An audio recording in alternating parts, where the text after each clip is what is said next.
Hi, Joe Smiles, Uncensored Natty Pro. Have you ever wondered why so many people struggle with insulin resistance and type 2 diabetes, even when they cut out sugar? You've probably heard people blaming carbs and sugar. You've probably jumped on the same belief bandwagon, but the real culprit might surprise you. It's not what you eat, it's what's happening inside your body at a cellular level, driven by inflammation and pro-inflammatory cytokines. So in this video, we're breaking down how chronic inflammation disrupts insulin signaling, why your muscle cells stop responding to insulin, and what you can do to fix it. By the end of the video, you'll understand why fat loss and metabolic health aren't just about cutting sugar, but also about reducing inflammation and improving insulin sensitivity.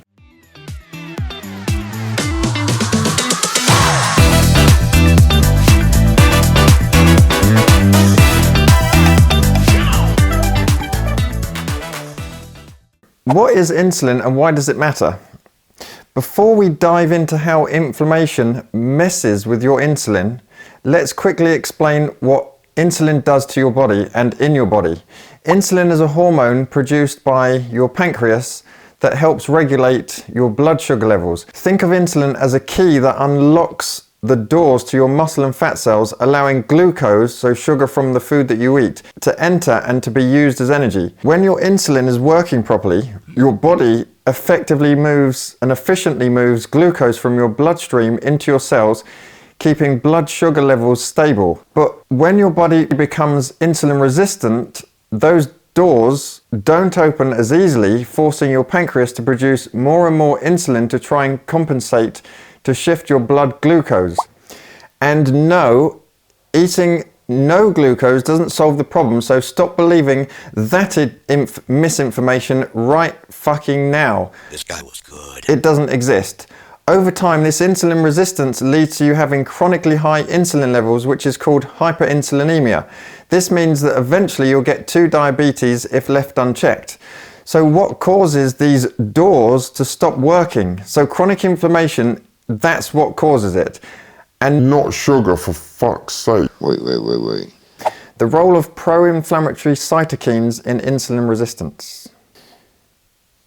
One of the biggest hidden causes of insulin resistance is chronic low-grade inflammation, which is most commonly caused by excess body fat, especially visceral fat around your organs and tummy.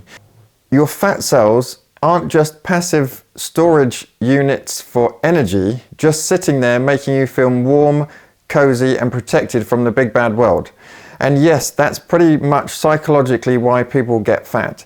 And if you don't believe me, you need to have a serious chat with yourself to figure those things out. But anyway, your fat cells actually release chemical messengers called cytokines, some of which are pro-inflammatory. Pro-inflammatory refers to something that promotes or causes inflammation in your body. So inflammation is your body's natural immune response to injury, infection or harmful stimuli, which means some of it is good.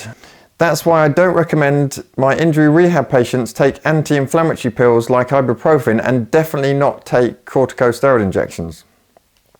Anyway, when something is pro-inflammatory, it means it triggers or enhances the response, often leading to an increased production of inflammatory molecules like cytokines and other immune system signals. Now, the prefix pro just means in favor of or promoting something. So in pro-inflammatory, pro means promoting inflammation.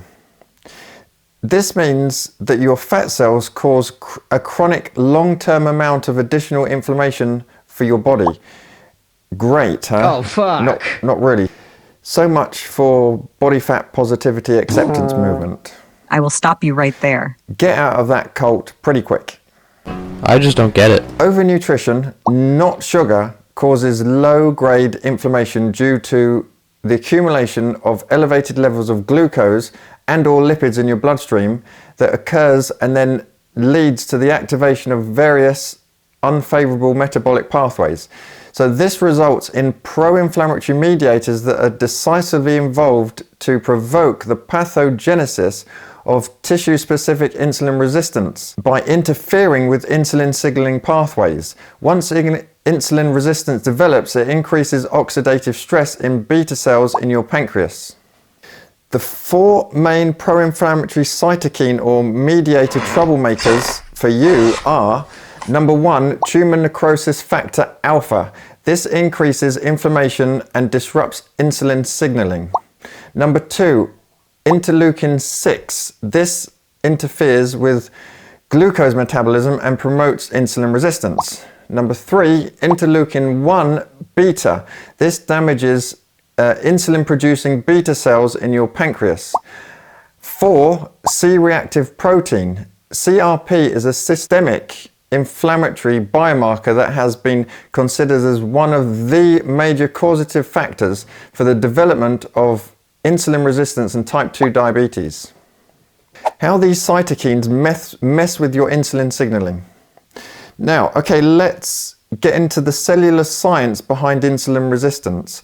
When insulin binds to your insulin receptor on a muscle cell, it normally activates the pathway that allows glucose to enter your cells, more importantly your muscle cells, to create energy and movement. Receptors are proteins found on the surface of cells, or actually inside your cells, that receive and respond to specific signals like hormones, neurotransmitters, or other molecules.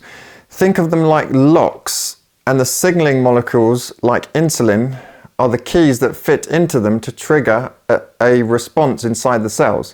In terms of insulin receptors are specialized receptors on the surface of muscle, fat, and liver cells that bind to the insulin when insulin is released into the bloodstream. So your insulin travels passively through your bloodstream, carried by the flow of blood until it reaches its target tissues, so that would be your muscles, fat, and liver cells. Once your insulin molecules are released from your pancreas, your insulin enters your bloodstream and is transported throughout your body. So insulin then moves from your blood vessels into surrounding tissues, reaching your muscle, fat, and liver cells. And when insulin comes into contact with insulin receptors on these cells, it binds like a key fitting into a lock. This then triggers a series of cellular signals that allow glucose to enter the cells for energy and storage. If your receptors don't work properly due to inflammation or excess body fat, it leads to insulin resistance, making it harder for glucose to enter the cells, and this then increases your risk of type 2 diabetes. But pro-inflammatory cytokines disrupt this process of insulin signaling in 4 ways. Number 1, pro-inflammatory cytokines sabotage the insulin receptor by altering IRS1, or insulin receptor substrate 1. So insulin resistance is a key factor in the development of type 2 diabetes. Insulin resistance occurs when cells become less responsive to insulin, thus preventing glucose entering the muscle, fat, and liver cells efficiently. A crucial part of this process is insulin receptor substrate 1, or IRS1, which is a signaling protein that transmits insulin's message into the cell. So when your insulin binds to the insulin receptor, a specialized protein on the surface of the cells, it triggers a cascade of biochemical events. One of the first steps is phosphorylation. This is a process where a phosphate group molecule is added to a protein which alters its function. Under normal conditions, tyrosine phosphorylation occurs, meaning phosphate groups attach to tyrosine residues on the IRS1 to properly relay the insulin signal. This then leads to glucose uptake from your bloodstream into your cells for energy. However, in chronic conditions of chronic inflammation, often caused by excess body fat, cells release pro-inflammatory cytokines, which are your signaling molecules that promote inflammation. These cytokines activate serine and threonine kinases, which are those two are enzymes that modify the IRS1 in an abnormal way. Instead of undergoing tyrosine phosphorylation, IRS1 is phosphorylated at serine and threonine residues. This serine and threonine phosphorylation disrupts your RIS1's ability to effectively transmit the insulin signal. So can you see how complicated it is? It's not just about saying don't eat carbs or sugar, that screws you up. It doesn't work like that. This is on a cellular detailed level, which you have to understand. Otherwise you'll keep making the same mistakes over and over again. So, as a result, the insulin receptor fails to activate the necessary pathways for glucose uptake, which leads to insulin resistance. With impaired insulin signaling, your glucose remains in your bloodstream rather than being absorbed into your cells, and then this causes elevated blood sugar levels and it increases the risk of type 2 diabetes. This molecular level disruption illustrates how chronic inflammation creates a vicious cycle.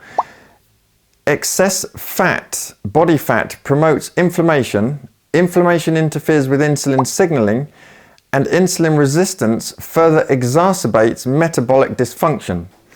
Addressing inflammation through diet, exercise, and lifestyle mental techniques can help restore your normal insulin function, improve your glucose regulation, and support your overall metabolic health.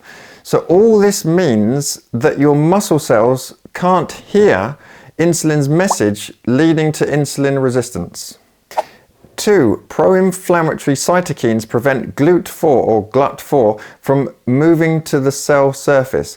GLUT4, or glucose transporter type 4, is like a shuttle that carries your glucose from your blood to your muscle cells. Normally, insulin activates the PI3K and AKT pathway, which moves GLUT4 to the cell surface, but inflammatory cytokines block this process, meaning glucose stays trapped in your blood instead of being used for energy. Interleukin 1 beta cytokines decreases the expression of your insulin receptor substrate 1, or the IRS1, and it inhibits your GLUT4 translocation to the plasma membrane. Levels of interleukin 1 beta are increased in fatter or obese people, and in people with non-alcoholic fatty liver disease or type 2 diabetes patients, and patients with metabolic syndrome.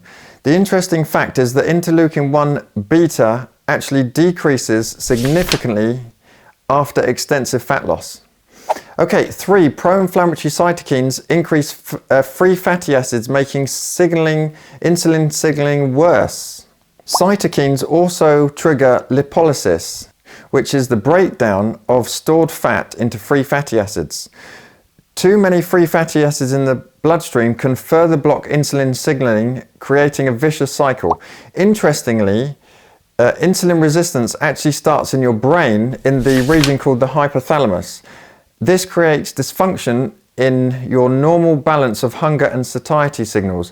As hunger increases, so does your calorie intake, which then leads to more fat gain, which then dysregulates your hypothalamus even more, which then changes your behavior and towards food and the way you move and eat. Excess calories can be theoretically stored safely in your fat tissue. However, as your inflammation increases, this organ, fat being an organ, and insulin resistance develops in your fat cells, and so your ability to safely store excess fat is therefore compromised. Excess fat is released into your bloodstream and is sequestered by other organs such as your liver and skeletal muscles, but those aren't equipped to safely store excess fat. So this is the start of lipotoxicity, and lipo is the shortened scientific name for fat, and toxicity is when fat becomes toxic to your brain and your body. So with increased lipotoxicity, your metabolism and your energy generation becomes compromised, and then you develop chronic diseases such as diabetes, heart disease, and polycystic ovary syndrome if you're obviously a woman. Let's not beat around the bush. The levels of fat in your diet and the composition of those fatty acids in the fat component have a significant role in you developing insulin resistance. So reduce the amount of fat that you eat. Do it. Yeah, what, man, your life seems like a Harlequin nightmare, fool. 4. Pro-inflammatory cytokines cause oxidative stress and damage your mitochondria. So pro-inflammatory cytokines contribute to oxidative stress. Oxidative stress is a state where your body has an imbalance between free radicals and antioxidants. Free radicals are highly reactive molecules that can damage cells, and antioxidants are compounds that neutralize free radicals to prevent damage. So this oxidative stress or imbalance between your free radicals and your antioxidants harms your mitochondria, which are the energy-producing structures inside your cells. They're responsible for converting glucose into usable energy throughout almost every cell in your body. So think you don't need carbs and sugar? Think again. I'm sorry, what? I just don't get it. No. Wait. When your mitochondria become damaged, their ability to efficiently process glucose becomes impaired, and this further disrupts cellular energy and worsens insulin resistance, making it harder for your body to regulate your blood sugar levels properly. For you to transition from pre-diabetes and insulin resistance to type 2 diabetes, you need to put on body fat bit by bit, which will increase your levels of interleukin 10 and C-reactive protein, and these pro-inflammatory biomarkers will increase your oxidative stress and free radicals. By reducing inflammation through diet, exercise and proper lifestyle choices, oxidative stress can be minimized, preserving your mitochondrial function and improving your glucose metabolism. So what's the end result of all these pro-inflammatory cytokines on your body and your brain? Well, it leads to high blood sugar, high insulin levels, dysregulates your thinking and behavior, and it causes metabolic dysfunction. How to reduce your inflammation and improve your insulin sensitivity. Now that we know how inflammation disrupts your insulin signaling, what can you do to fix it? Well, here's my top 5 tips, but of course they're easier said than done because it's complicated to make these changes in the average human with lack of knowledge and biased and misinformed belief systems. This prevents you from changing in the long term, but anyway. 1. Lose excess body fat.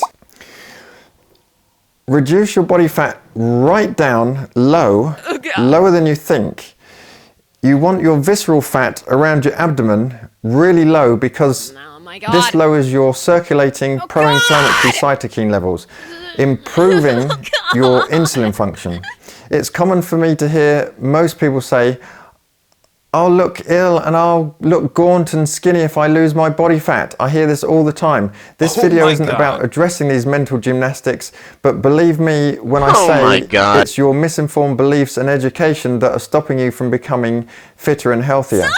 Therefore, I'm advising you to get therapy and professional help from someone like me to help you achieve and improve your life. Also, everybody I've worked with over the last 23 years thinks in such a negative and limiting ways that it's really sad to hear, watch and see when people talk like that, but it's very common. 2. Increase your omega-3 intake. Omega-3 fatty acids found in fish, flax seeds and walnuts counteract inflammatory cytokines. This is easier said than done to make the change, but you can also take omega-3 supplement tablets, but don't go mad, you don't need much per week and there's no benefit in believing more is better, especially with omega-3.